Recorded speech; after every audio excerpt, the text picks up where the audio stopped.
আসসালামু আলাইকুম বন্ধুরা, এই ভিডিওটি আমার চ্যানেলের প্রথম ভিডিও।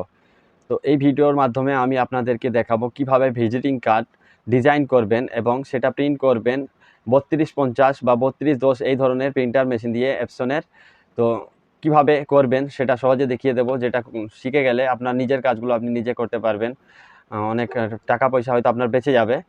আর এতে করে আপনি কাস্টমারদেরকে দিতে পারবেন না, কারণ এতে খরচা অনেক বেশি আর সময় অনেক বেশি লেগে যাবে। তো ডিজাইনটা কিভাবে করা যায় আর কিভাবে প্রিন্ট করব, চলুন দেখি একদম শুরু থেকে শেষ পর্যন্ত। আর যেহেতু চ্যানেলে এই প্রথম ভিডিও দিলাম, আর আমি এরকম রিলেটেড ভিডিও দেব প্রিন্ট এবং গ্রাফিক্স ডিজাইন নিয়ে। আপনারা যদি আগ্রহী থাকেন তাহলে চ্যানেলটিকে সাবস্ক্রাইব করবেন শেখার জন্য, এবং কিভাবে আমি শিখাই, কিভাবে কাস্টমার নিয়ে আসি, কিভাবে রোজগার করি, সব কিছুই আপনাদেরকে এই চ্যানেলের মাধ্যমে দেখাবো ইনশাল্লাহ। তো দেরি না করে চলুন ভিডিওটা শুরু করি।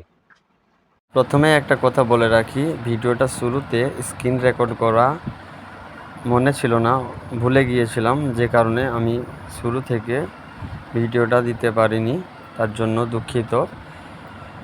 তবে বলছি, আপনার কম্পিউটারে যে গ্রাফিক্সের সফটওয়্যার আছে সেটাকে আপনি ওপেন করে নেবেন। তারপরে একটি পেজ সিলেক্ট করবেন, যত বড় কার্ডটি আপনি বানাতে চান ততটুকু জায়গা নিয়ে নেবেন। আমি এটার জায়গা নিয়েছি 8.5 সিএম অর্থাৎ সেন্টিমিটার আর 5 সেন্টিমিটার। তারপরে দোকান বা প্রতিষ্ঠানের নামটা সবার উপরে দিয়ে রাখবেন।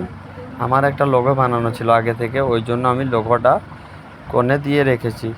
যদি আপনাদের লোগো থাকে তাহলে আপনি লোগো দিয়ে রাখবেন, আর যদি না থাকে লোগো বানিয়ে নেবেন, আর না হয় এমনি দিয়ে রাখবেন, কারণ বেশিরভাগ মানুষ লোগো দেয় না। তবে লোগো দিয়ে রাখার অনেক সুবিধা আছে। লোগোর কারণে আপনার ব্যবসার একটা আলাদা পরিচিতি তৈরি হয়। আপনি যদি শিখতে চান কিভাবে লোগো তৈরি করতে হয় তাহলে আমি এই নিয়ে পরে ভিডিও বানাবো। এখন আপাতত আমি এটা নিয়ে কাজ করছি। দেখুন, এরকমভাবে লিখতে হবে। আপনি যে সার্ভিসগুলো দোকানে দিয়ে থাকেন অথবা যেগুলোকে আপনি তুলে ধরতে চান সেইগুলোকে আপনি দিয়ে রাখবেন। আমি বিশেষ করে অনেক কিছু সার্ভিস দিয়ে থাকি, কিন্তু আমি যেগুলো তুলে ধরতে চাই সেগুলোই আমার কার্ডে আমি লিখতে চাই। বাকি বেশি কিছু লিখে কনফিউজ করতে চাই না। দেখুন, এটা লেখা হয়ে গেছে। আমি পুরো ভিডিওটা স্কিপ করেছি, কারণ দিলে পরে হয়তো ভিডিওটা অনেক বেশি লম্বা হয়ে যেত, যে কারণে আমি পুরো ভিডিওটা দিইনি। এরকমভাবে আপনাকে সাজিয়ে লিখতে হবে। এরপরে আপনাকে আপনার ফোন নাম্বার আর জিমেল আইডি যদি দিতে চান তাহলে আপনি দিতে পারেন। আমার আছে তাই আমি দিয়ে দেব।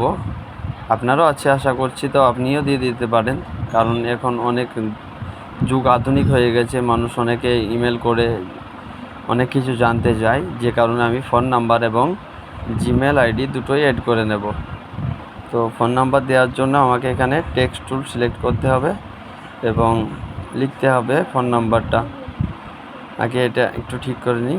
এবার টেক্সট টুলে ক্লিক করে আমি টেক্সট নিয়ে নিলাম, টেক্সট টুল সিলেক্ট করে নিলাম। এবার এটাকে একটু জুম করে নিলাম আর ব্যাক স্পেস করে পুরো লেখাটা কেটে দিয়ে এবার ফোন নাম্বারটা লিখছি, কিন্তু এটা বাংলা সিলেক্ট করা আছে তাই আমি কেটে দিলাম। আর ইংরেজি সিলেক্ট করে নিলাম কিবোর্ড থেকে, আর এখানে ইংরেজি টাইপ করলাম। যেটা আমার ফোন নাম্বার আছে সেটা আমি ফোন নাম্বারটা লিখে দিচ্ছি। যদিও অনেকে ফোন নাম্বার এগুলো হাইড করে দেয়, তবে আমি ওপেন দিয়ে রাখলাম, এতে আমার কোনো সমস্যা হবে না আশা করছি। এটা এবার একটু ছোট করতে হবে। আর একটু ছোট করলে ভালো হয়, দেখা যাক। তারপরে না, এবার ছোট করে নিচ্ছি। তবে কালারটা যেন কীরকম লাগছে, এর মাঝখানে কালো কালার খেলছে না, আর পুরো জায়গা জুড়ে সব হলুদ আছে। এটা হলুদ দিলেও খুব একটা সুন্দর লাগবে না বা ভালো লাগবে না। তবে অবশ্যই আমি ফোন নাম্বারের আইকনটা হলুদ করে রাখবো, যেহেতু আমার থিমস কালার হলুদ এবং স্কাই ব্লু, তাই আমি পুরো ডিজাইনটা হলুদ এবং স্কাই ব্লুর ওপরে করেছি। আপনি চাইলে আপনার পছন্দ মতো কালার দিয়ে করতে পারেন।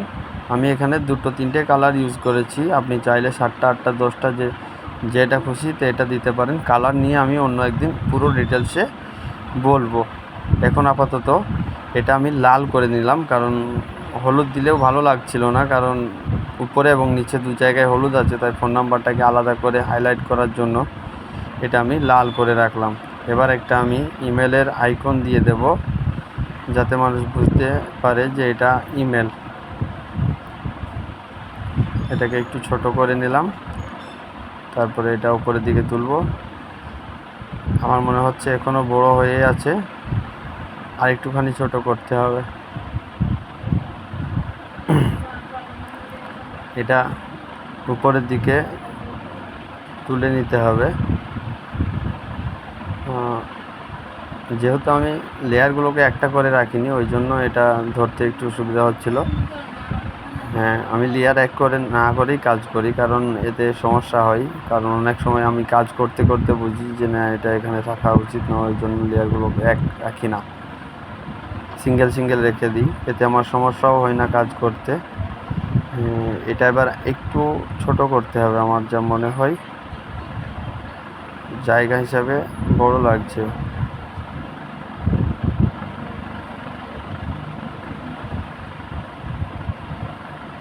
এবার আরেকবার টেক্সট টুল সিলেক্ট করে এটাকে আপনার জিমেল আইডি যেটা দেওয়া আছে সেটা জিমেলটা এবার লিখতে হবে, টাইপ করতে হবে আমাকে। তাই আমি এখানে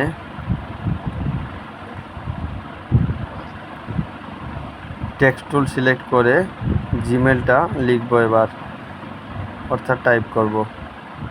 আপনি যদি আপনার জন্য বানিয়ে নিতে চান ডিজাইন বা কোনো কিছু লোগো, তো আমি এই সমস্ত সার্ভিস দিয়ে থাকি। ফেসবুক পোস্ট, ইনস্টাগ্রাম পোস্ট তৈরি করে দিয়ে থাকি। আপনার যদি প্রয়োজন হয় আপনি আমাকে অর্ডার করতে পারেন, আমি খুব কম টাকায় কাজ করে দিয়ে থাকি। যদি আপনি আপনার প্রতিষ্ঠানকে অনলাইনে প্রচার করতে চান, তবে অবশ্যই একটা প্রিমিয়াম লুক আপনার পেজকে থাকতে হবে বা আইডিকে থাকতে হবে, যেটা দেখে প্রফেশনাল মনে হবে। তো সেই ধরনের প্রফেশনাল ফেসবুক আর ইনস্টাগ্রাম পোস্ট বানিয়ে নেওয়ার জন্য যোগাযোগ করতে পারেন। ফোন নাম্বার আর জিমেল নাম্বার আমার দেওয়া আছে। জিমেল আইডিতে আপনি ইমেল করতে পারেন, অথবা ফোন করবেন না, ইমেলই করবেন, তাহলে আমার বুঝতে সুবিধা হবে যে এটা আমার কাস্টমার বা ক্লায়েন্ট। আর আশা করছি, আমি চ্যানেলটি নতুন খুলেছি, যদি আপনার এই কাজের উপরে আগ্রহ থাকে তো ইনশাআল্লাহ আপনাকে সম্পূর্ণ কাজ না হলেও আপনার চলার মতো কাজ আমি শিখিয়ে দিতে পারবো ইনশাআল্লাহ, যেটা দিয়ে আপনি রোজগার করতে পারবেন। হয়ে গেল আমার কাজটা, এবার আমি সেভ করে নিলাম আর এই দিয়েছি প্রিন্ট। এবার কাটিং চলছে। তো এই ছিল আজকের ভিডিও। পরবর্তী ভিডিও দেখার জন্য চ্যানেলটিকে সাবস্ক্রাইব করে রাখুন। আর এর পরের ভিডিওতে এই ভিডিওতে দেখানো থাম্বনেলটি কিভাবে ডিজাইন করেছি সেটা দেখানো হবে, তাও মোবাইল ফোন দিয়ে। তো আপনি যদি আগ্রহী থাকেন চ্যানেলটিকে সাবস্ক্রাইব করে রাখবেন। আর ভিডিওটা জানি খুব ভালো হয়নি, তারপরেও বলছি ভিডিওটা একটা লাইক করে দেবেন।